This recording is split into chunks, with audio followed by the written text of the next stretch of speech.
Sudah jelas ya jawabannya, yang paling beruntung dalam pernikahan ini. Aku pikir sudah jelas dan nggak perlu dijawab lagi ya. Akulah yang pasti paling beruntung dalam pernikahan ini. Aku yang paling beruntung, aku ngerasa kalaupun waktu mau kuulang lagi, aku pasti tetap akan pilih kamu jadi istri aku. Dan aku akan perjuangkan lebih awal untuk mendapatkan kamu. Nggak, itu memang kayak aku ngerasa beruntung. Soalnya aku pernah tulis di bukuku kan bahwa tips laki-laki untuk menjadi sukses itu adalah menemukan pasangan yang tepat.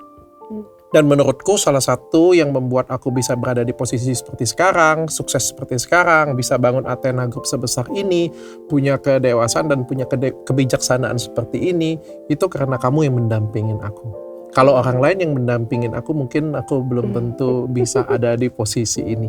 Dan aku beruntung selalu dikasih kesejukan setiap kali pulang ke rumah.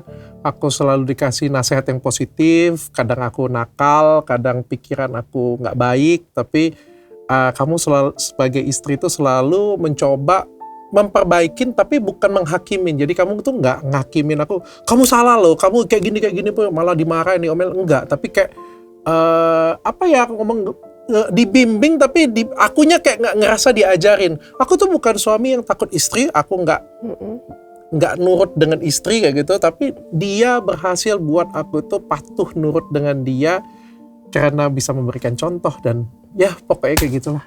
Kalau kamu?